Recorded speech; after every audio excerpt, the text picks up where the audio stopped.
let me teach you some words from my new language.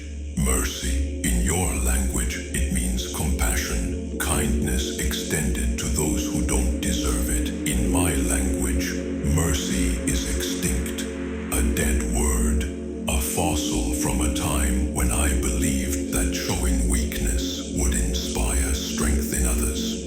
Mercy got me stabbed, mercy got me abandoned, mercy got me left for dead by the very people I showed it to. So I erased it, removed it from my vocabulary entirely. The space it used to occupy is now filled with something far more useful. Justice, trust. In your language, it means faith in others, belief that people will do what they say. In my language, trust is a scar, a reminder of every time I place my faith in hands that only knew how to take. I don't speak the word trust anymore. I speak the word verify. I speak the word prove. I speak the word earn. Trust is given by fools. Respect is taken by warriors. Forgiveness. In your language, it means letting go, moving on, releasing the weight of what others have done to you. In my language, forgiveness is a lie told by people who want you to forget what they did. It's a trick to reset the board so they can hurt you again. I don't forgive, I remember, I catalog, I store every betrayal in a vault that never unlocks. Not for revenge, for protection, for wisdom, for the cold clarity that comes from never making the same mistake twice. Love. In your language, it means connection, warmth, the bond between souls. In my language, love is a weapon that was used against me more times than I can count. I loved people who destroyed me. I loved people who laughed at my pain. I loved people who took everything I had and left me with nothing but the lesson. Now I speak a different kind of love. Self-love, self-preservation, self-dominance. I love myself enough to never let anyone close enough to wound me again. This is my vocabulary now. These are the words I speak, and every single one of them was purchased with blood. But here's what they don't understand about my new language. It's not just about the words I speak. It's about the silence between them, the pauses, the moments when I say nothing at all and let the weight of my presence do the talking. I used to fill silence with nervous words, used to talk just to avoid the discomfort of quiet, used to explain myself, justify myself, defend myself with endless streams of language that never changed anything. Now I let the silence speak for me, and silence in my language is louder than any scream. When I'm quiet, they should be worried. When I'm watching without speaking, they should be terrified. Because my silence isn't empty. It's full of calculation, full of observation, full of the patient planning of someone who knows that words are cheap, but actions are expensive, and I'm saving up for something they can't afford. My silence says, I see you. My silence says, I remember. My silence says, your time is running out and you don't even know it. They mistake my quiet for peace, for acceptance, for moving on. They don't realize that my silence is the sound of a predator waiting, the calm before the devastation, the held breath before the strike. I came back speaking a different language, but sometimes the most powerful thing I say is nothing at all.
meant syllables on small talk. When I open my mouth, I mean something, and what I mean is usually something that makes people uncomfortable.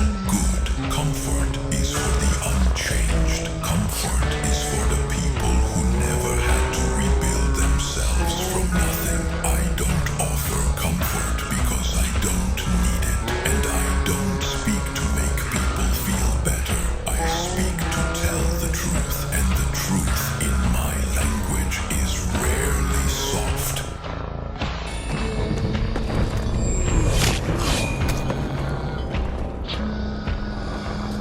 There's a brotherhood among the broken, a sisterhood among the shattered. We recognize each other instantly, not by our scars, though we all have them, not by our wounds, though they mark us all. We recognize each other by our language, by the way we speak about survival, by the vocabulary we share that the untested could never understand. We speak in shorthand about things that would take hours to explain to the comfortable. We understand references that only make sense if you've lived through the fire. We nod at truths that would seem insane to anyone who hasn't earned them. I found my people in the darkness, not the people I grew up with, not the people I thought would be there forever. My real people, the ones who speak the same language of survival, the ones who know what it means to die without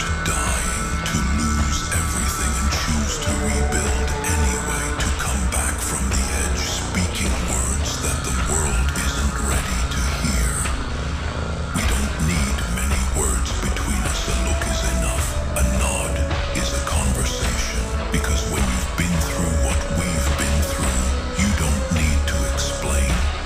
You just know, and that knowing is the most powerful language of all. I came back speaking a different language, and I found the others who speak it too. So here's my message in my new language, translated as best as I can for ears that will never truly understand. I am not who I was, the person you knew, the one who spoke softly and hoped loudly and trusted blindly. He's gone. He died in the darkness you left him in. He bled out on the floor of his own broken dreams. He whispered his last words in a language that never saved him, and then he went silent forever. What came back is something else, something that speaks in fire and moves in shadow, something that doesn't ask for permission or wait for approval, something that takes what it wants and says what it means and never ever apologizes for the power it carries. You're going to hear me speak, and you're going to feel something you can't name. Fear, maybe. Confusion, probably. The uncomfortable recognition that you're standing in front of someone who operates on a different frequency, someone whose words carry weight you can't measure, someone who communicates in a currency you can't afford. That feeling, get used to it, because I'm not going back to the old language. I'm not softening my tongue to make you comfortable. I'm not dumbing down my truth to fit your understanding. You either rise to comprehend me, or you get left behind in the translation. I came back speaking a different language, and this language doesn't know the word defeat.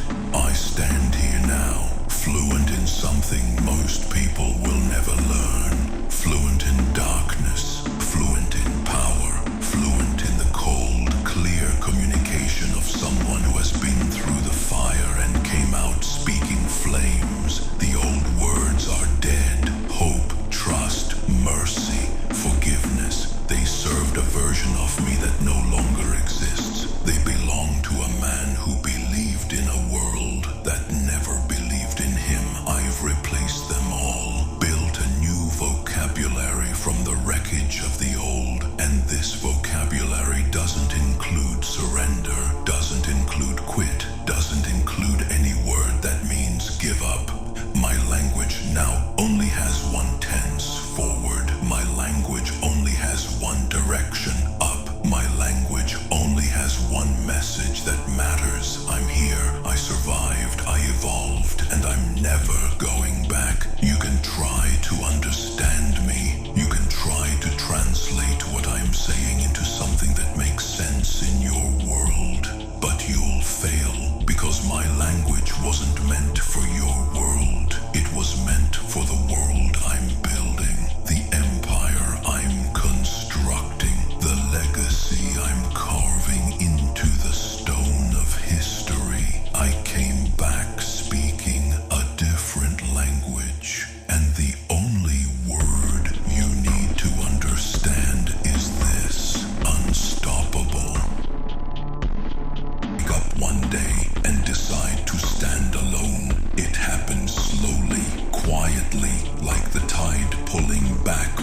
trusting hands that later became fists. I remember mistaking smiles for loyalty, promises for truth. I remember thinking that if I stayed good, if I stayed soft, if I stayed patient, the world would eventually soften back. It never did. It sharpened instead. Every time I fell, they watched, some with silence, some with amusement, some pretending not to see at all. And slowly, something inside me understood a truth I didn't want to accept.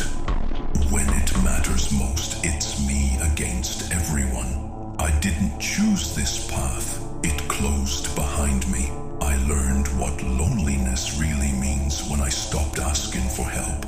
Not because I didn't need it, but because I already knew the answer. No one was coming. They say isolation breaks a person. They're right, but they never talk about what grows in the cracks. There were nights I sat with my back against the wall, listening to my own thoughts turn against me. Nights where my chest felt hollow, like something had been carved out and left bleeding in the dark.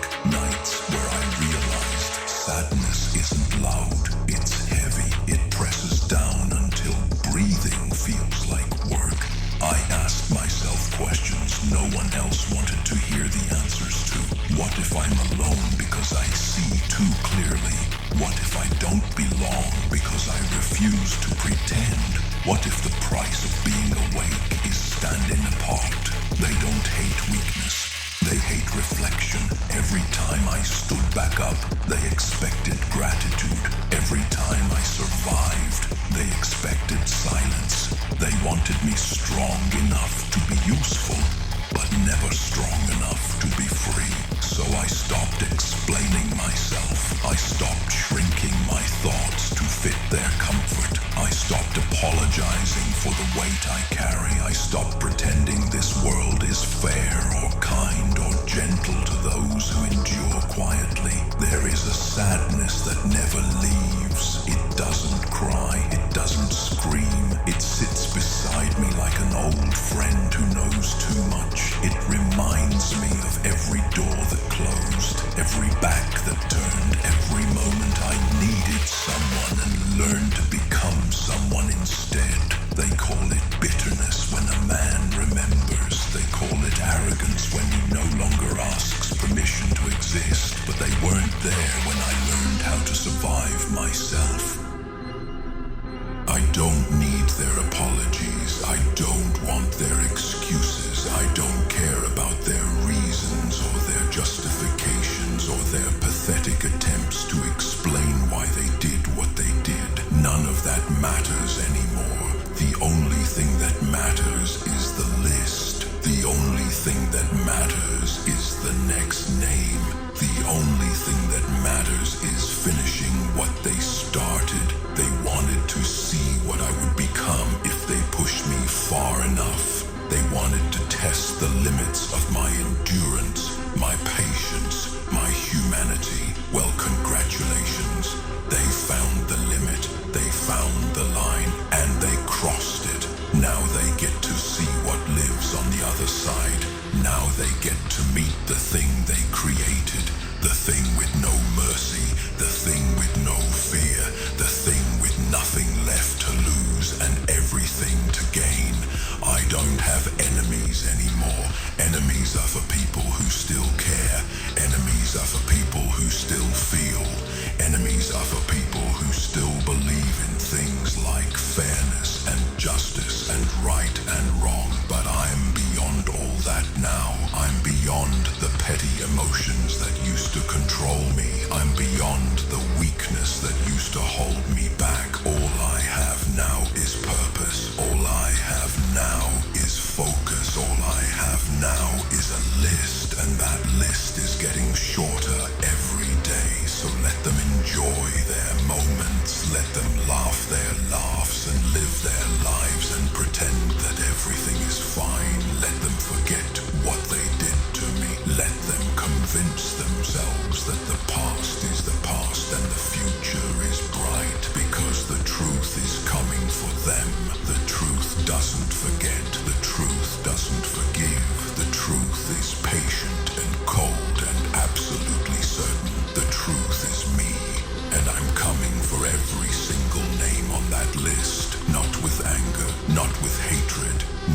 anything they can understand or predict or prepare for. I'm coming with something far worse. I'm coming with certainty. The absolute, unshakable knowledge that they cannot stop what's coming, that they cannot hide from what they created, that they cannot escape the consequences of their own actions. They had their time, they had their fun, they had their moments of triumph and celebration, but that time is over now. The fun has ended, the celebrations are finished. What comes next? That belongs to me. Every second of it, every moment of it, every name crossed off one by one until there's nothing left but silence. And in that silence, I'll finally rest. Not because I'm tired, not because I'm satisfied, but because the list will be complete. The debt will be paid, and the world will know what happens when you create a monster and then forget to kill it. I don't have enemies anymore, just names on a list, and the list is almost done. I didn't escape the abyss. I conquered it. I didn't crawl out of the darkness. I made it kneel. Every shadow that once terrified me now answers to my will. Every nightmare that haunted my sleep now guards my throne. They thought they were sending me to hell. Instead, they sent me to claim my crown. Do you understand what that means? Do you comprehend what happens when someone stops fearing the dark and starts commanding it? The rules change. The game transforms. Everything they thought they knew about power, about strength, about victory, it all becomes meaningless. They operate in the light. They need to be seen. They crave validation, applause, recognition. Every move they make requires witnesses. Every victory they claim needs an audience. But me, I move in silence. I strike from the void. I am everywhere and nowhere. I am the whisper behind their every fear and the shadow beneath their every step. They forgot who made the darkness their home. And now, they're about to remember. They see me now, not clearly. They can never see me clearly anymore. But they sense me. They feel the temperature drop when I'm near. They hear the silence grow louder. They watch their perfect little world develop cracks they can't explain, fractures they can't repair. And they know, deep in their bones, in the marrow of their arrogance, they know something is coming. They can't run from it. Where would they go? The darkness is everywhere. It exists in every unlit corner, every closed eye, every moment between heartbeats. There is no refuge from what lives in the void, because the void is infinite, and I have made it my kingdom. I watch them now from the shadows they created. I see their paranoia grow like a cancer. I see them looking over their shoulders, checking the locks twice, sleeping with the lights on like children afraid of the monster under the bed. They're right to be afraid. The monster isn't under the bed anymore. The monster is the bed. The monster is the walls. The monster is the air they breathe. I am everywhere they are not looking. I am everything they refuse to see.